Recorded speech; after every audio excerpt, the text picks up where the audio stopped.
What's up, fellas?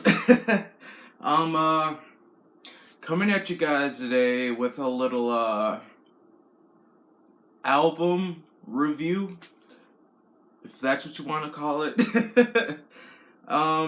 Today we are, if you couldn't tell by the title of this video, we're gonna be dissecting the one and only Mechanical Animals by none other than Marilyn Manson, aka Brian Warner, aka Antichrist, shit like that.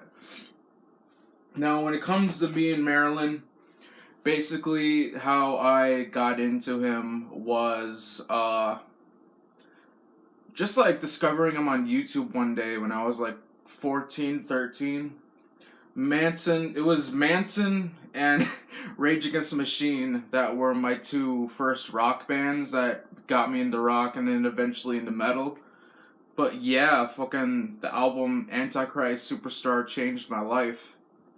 And I still hold Manson to a high regard. I still enjoy his music. I even enjoy his music he makes now. I saw him in concert earlier this year. And on my fridge down there, got a little portrait of him there.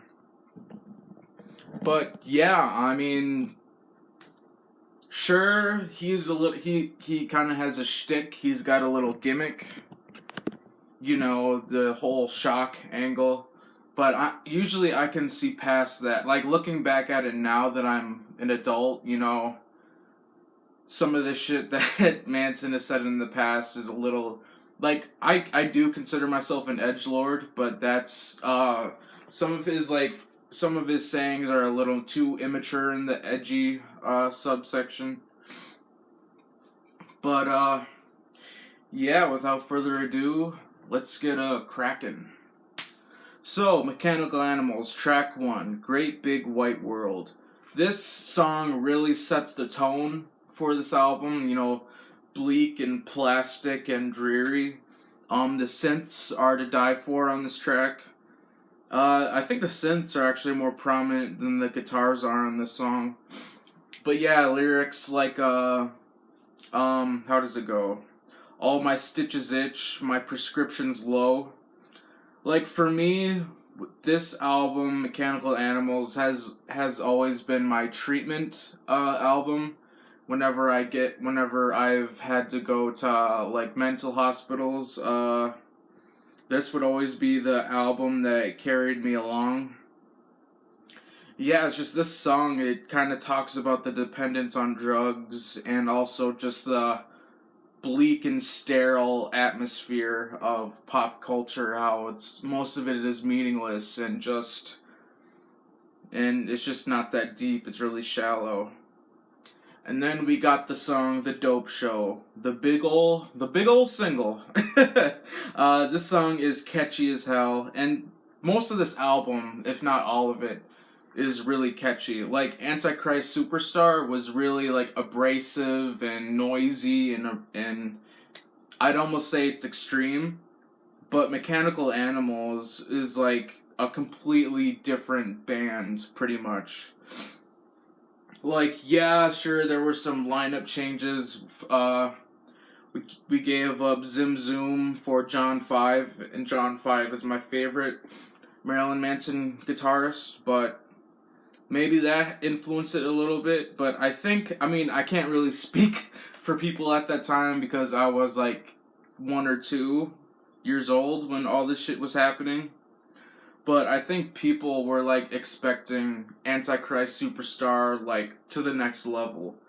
I mean, in a way he did do that, but not with the sonic intensity, but the lyrical and substance intensity is still pretty high. Then after The Dope Show, we got the song Mechanical Animals. This admittedly is my least favorite song on the album. Yeah, it's got a cute guitar riff and, talking about how he's the suicide king and shit like that kind of turns me off. I mean, this album is still like a 10 to me, don't get me wrong, but yeah, Mechanical Animals, I could take or leave. If it wasn't on the album, I'd still like it just as much. Then we got the song Rock is Dead. This is supposed to be like an ironic song. Like, this song has more of a pop structure than most of the other ones, but it's mostly for satire. Like, he's like, Manson is like trying to show like how rock is dead, how it's just a bunch of old people. Well, not really old people, but just like substanceless. And there's some like I like the lines, how does it go? We're just super monkeys, alien babies, amphetamines for boys, and crucifixes for ladies. I mean, sure, it's clever wordplay, but I think it's a really good song. Then there's also some slower cuts on here, and this is the first more solo, not solo, what, sorry, slow / like ballad like.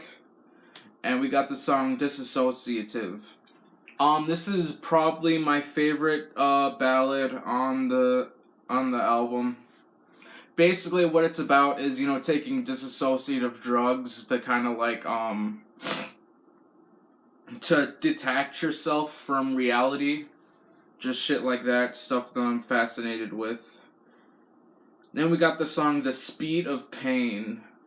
This song this is probably my second least favorite. It doesn't fit with kind of kills the vibe. I mean, this doesn't sound like it should be on this album, but I still like it. It's still a good song.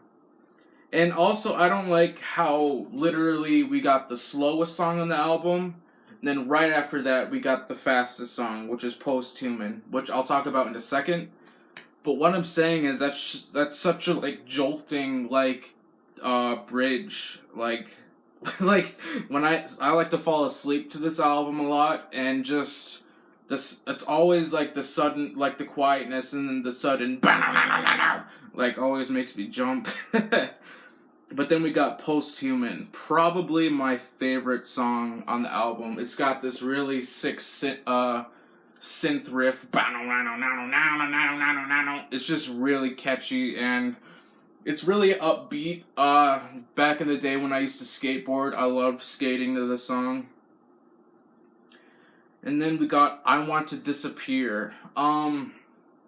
This is like these next let's see, 1, 2, 3, 4. These next 4 songs are like the strongest length of songs on this album, like the most consistent. Up next we got I Want to Disappear. I really love the guitar riff and the lyrics on this song. It's probably my favorite guitar performance on the album, to be honest. Then we got the song I Don't Like the Drugs, But the Drugs Like Me. Boy, ain't that the truth. Yeah, this is really like a really funk inspired, like the bass is really groovy and the guitars are like jumping and shit like that. How does the line go? We fill our souls with dope. I don't know. I don't remember how it goes. But yeah, it's really, really catchy. This was one of the singles. I love the music video to this. It's really symbolic with Manson like crucified by the TVs, you know, saying that God is in the TV, which is true. Maybe not nowadays, because TV isn't as prevalent and popular as it was in the late 90s, early 2000s. But anyway, we get the song New Model Number 15, another one of my favorites. I love the really gallopy and jumpy riff. It's really catchy. I mean, John 5 was out of his goddamn mind, like, writing this shit on here. It's so good. Then we gotta pump the brakes a little bit. We got User Friendly. User Friendly, I'm kind of on the fence with. Like, I still like it. But I don't know, it's just, it kind of killed like the 4 song streak, and then this song just like, it's not as intense and upbeat as the prior songs. But yeah, I really like the chorus on this song. I mean, this is like probably the most shallow song lyrically Manson has ever written, but that's intentional. It's an example of like pop culture, how shallow pop culture is, and you know, oh, all of our favorite celebrities, blah, blah, blah, blah, blah, stupid shit like that. Then we got the song Fundamentally Loathsome. This is, I put it in the same category as Speed of Pain. Like, it's an unnecessary slow moment that kind of like kills the momentum and vibe the album had. But then we got one of the greatest songs on here, The Last Day on Earth. This song is so fucking amazing. I mean, thinking about it now, I might like it more than Posthuman. This is definitely like the song I've listened to the most off Mechanical Animals. But okay, so if you didn't know, there's a storyline to this album. This is a concept album. These 3 albums, starting with, the story starts with Hollywood, and then it's Mechanical Animals is chapter 2, and the finale is Antichrist Superstar. With this chapter of Manson's triptych is about this alien called Omega that crash lands on Earth, and it's exposed for its not really exposed, what's the word I'm looking for? It's like exploited. It's exploited for its uniqueness and its exoticness, and like the alien Omega is put on like all the magazine covers, and the pretend band in this album is called Omega and the Mechanical Animals. This it's basically like every other song on here is like a song by that band. It's like, explaining it right now is kind of complicated. I won't go into depth. Maybe in another video I'll do a video about Manson's triptych. But then we got the last song, Coma White. This is probably my favorite single off the album. I like it more than The Dope Show. I like it more than Rock Is Dead. I like it more than I Don't Like the Drugs. But yeah, I mean, I think like storyline wise, because I think at the end of this album, like the world ends. So that's why I think The Last Day on Earth should have been the last song on the album to like fit the story, but for some reason Coma White is the end. But it's still good nonetheless. This is like the ballad of ballads. Like, this is the best ballad Manson has ever written, I think. But yeah, that's my general assessment of this album. So coming down the pipeline for my videos, after this, I'm I have it written down, I'm gonna do my Switchblade Cheetah review, and look out for more vinyl videos and more, topic videos and shit like that. Also, I want to eventually review this new Hypothermia album. But, yeah, thanks for watching. Share if you liked it, like if you liked it, subscribe if you liked it, and peace out.